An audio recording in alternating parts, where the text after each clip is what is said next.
I need to start a new life, change my name, and forge documents in order to impersonate someone who does not exist. How did I get here?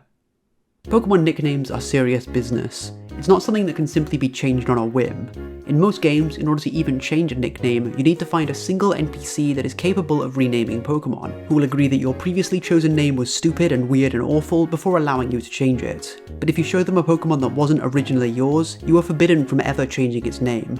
This has been the case up until Sword and Shield, where now there is a single exception to that rule. If a traded Pokemon does not already have a nickname, you're allowed a one-time opportunity to bestow a name upon it, which then cannot be changed again unless returned to the original owner. This mechanic is there to stop you from changing the nicknames of Pokemon that are traded to you, and while overriding the nickname your friend gave to a Pokemon would be a heartless thing to do, there are other situations where you might want to nickname a Pokemon that is actually yours, but the game won't allow you to do it. Most notably, if you catch a Pokemon in one generation and transfer it into another, you wouldn't be able to rename it because the game now considers it to be a traded Pokemon. In my last video, I introduced you to Orlov, a Sableye that was distributed from the original Gotta Catch 'Em All machine, an event distribution device that was stationed in the New York Pokemon Center. And some of the more keen-eyed viewers might have noticed that this nickname wasn't present at the start of the video and only appeared later on. For all intents and purposes, this is my Sableye. However, as far as the game is concerned, this Pokemon originally belonged to the New York Pokemon Center, and as such, I am forbidden from giving it a name of my own. Now, since this Sableye didn't come with a nickname, I could just take it all the way to Sword and Shield or Scarlet and Violet in order to rename it there, right? But if I tried that, I'd still be denied. As while there was an exception made for Pokemon without nicknames, there is an exception to that exception. Pokemon that are obtained from events or distributions are sometimes classified as fateful encounters, and these fateful Pokemon are also forbidden from being renamed unless you were the one to originally catch them. So by all means, there should be no way for me to change this nickname, at least not without cheating and modifying the nickname directly with a save editor. But what if I was the New York Pokemon Center? If I can convince the name rater that I am indeed an American building that closed 20 years ago, I would then be allowed to rename this Pokemon. So how exactly do we do that? Let's talk about identity fraud. In every Pokemon game, you have an official form of identification, a trainer card. This card has a lot of information stored on it, but most importantly, it's where you find your trainer ID number, a random string of digits that is generated for you when you start a new save file.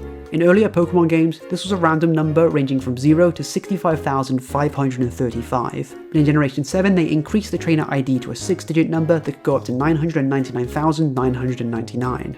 Whenever you capture a Pokemon, your trainer ID is permanently assigned to it, acknowledging you as the original trainer, or OT for short. And in order to determine whether or not you are the original trainer of a Pokemon, this game will compare your trainer card information to that of the Pokemon's OT.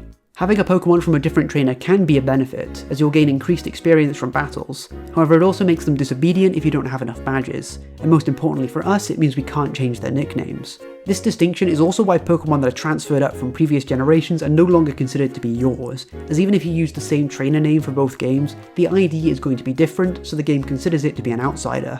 And despite not actually being caught by a real person, Pokemon generated from events will still need to have an original trainer. In some cases, this might be automatically assigned to your own trainer ID, such as the Mew and Jirachi gifts that you can receive in Brilliant Diamond and Shining Pearl, or the Celebi that was distributed in Pokemon Bank. But in most cases, this trainer ID will just be the name of the distribution event. As an aside, I used to think that the ID numbers used for these events were just picked at random, but while writing this script and looking at a bunch of event distributions, it suddenly clicked for me and I realised that the ID number of most events lines up with the date of the event itself. For example, this Mystery Mew has an ID of 6930, which was distributed in America on the 30th of September in 2006, which reads 6930 when formatted as year, month and day. There are some exceptions though, such as this Space Center Deoxys having an ID of 10 to signify the 10th anniversary, or these Pokemon from the 25th anniversary film festival having IDs that correspond to the original release date of their respective media, such as Jirachi's ID being 030719 because Jirachi Wishmaker released on the 19th of July 2003, and the World Cat Pikachu has an ID of 970401 because the first episode of the anime broadcast in Japan on the 1st of April 1997. When Pokemon are generated from the Gotta Catch 'Em All machine, their original trainer is an abbreviation of Pokemon Center New York, followed by the letter A, B, C, or D. During its prime, there were 4 stations generating Pokemon at a time, and the ID given would depend on what station was being used, although during Generation 3 they only had half as many stations operating at a time, and only Pokemon with the ID of B, C, or D were known to be available. If you want to get technical, these designations weren't actually assigned to the machines themselves, but to individual memory cards that had to be plugged in for the machines to work. As for the ID number, this is generated incrementally, starting at 1 and increasing for every new Pokemon that's generated until the system resets. We now just need to create a save file with identical data to the OT registered to Sableye. And while the OT may appear to be a single number and a name, there are actually 4 separate pieces of information being stored here, and these are what we need to steal someone's identity. First, obviously, is the name. This is the easiest part to copy, since you just need to make a new save file and copy the name exactly as it appears. The OT also remembers gender, and certain games use it to determine the colour of the name on the stat screen, and as of Generation 5, this is also used to identify whether or not you were the original trainer. And last of all, we need not just our trainer ID to match, we also need the secret ID to match. The secret ID is another number you have, which, as the name might suggest, is a secret, because there's no way to actually see this number in-game. This number is instead used behind the scenes for a lot of calculations, such as determining when Pokemon are shiny, as well as to further reduce the chance of a traded Pokemon being mistakenly identified as yours, just in case you happen to trade with someone who not only has the same name as you, but the same ID number. This also makes it a lot harder to perform identity theft, as even if we can work out the secret ID with the use of external tools, the chances of randomly generating 2 specific numbers as our ID and secret ID is somewhere in the ballpark of 1 in 4 billion. And while I could examine Sableye with a save editor to figure out its secret ID, we actually don't need to go through the trouble if we do this in Generation 4. In these games specifically, the name raters aren't doing their jobs correctly, because instead of making sure all 4 of these details match, they only check the trainer ID number. And while we could sit here and keep resetting the game until our ID number matches, that would still be a 1 in 65,536 chance, almost 8 times rarer than seeing a shiny. So instead, we can take advantage of RNG manipulation. Random numbers in computing are never truly random. They are instead generated through processes and calculations that appear random, but can be easily repeated if you understand how that number was generated. The current date and time is one of the sources used to generate random numbers in DS games, and with an application called PokeFinder or RNG Reporter, we can learn exactly when we need to start a new game in order to generate the exact ID information that we want. So if I open the game at 7:57 on the 31st of May and then finish the introduction sequence in exactly 6008 frames, I should end up with an ID number of 6.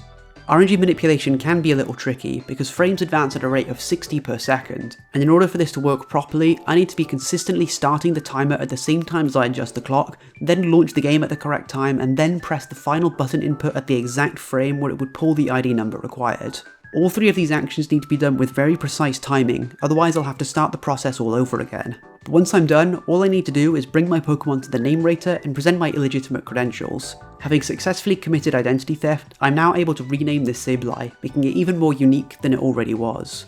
I mostly wanted to make this video to explain why Sableye's nickname changed halfway through the ribbon guide, because as you can see, going into the specifics of why I couldn't name it when I got it and what I needed to do in order to nickname it would have really broken up the flow of the video with something that's not really relevant to the actual Ribbon Master journey. So instead, during the editing process, I just decided to save it for another time. But while I was preparing to make that guide, there is one other interesting thing I learned about nicknames, and how they can kind of turn a Pokemon into a shiny.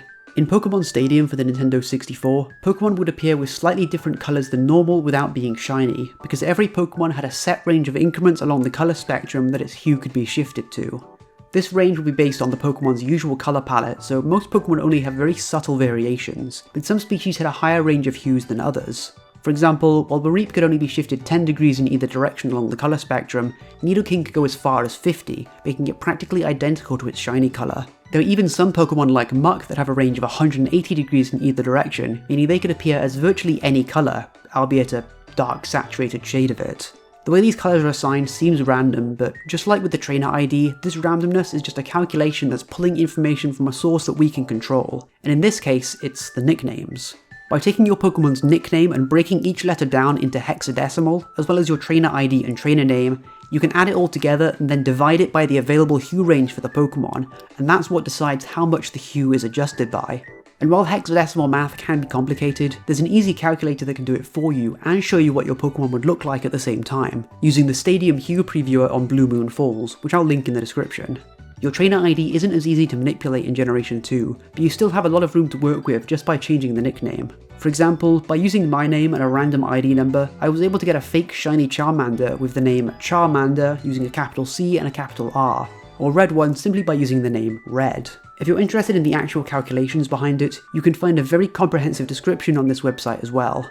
Full disclosure, I am friends with the owner of this site, and I actually helped out a little bit with the GIF archive that the Hue Previewer uses, but this is genuinely a really great website for Generation 2 mechanics, and I can highly recommend checking it out. That was brilliant, Candle Wolf Meat. Very much enjoyed.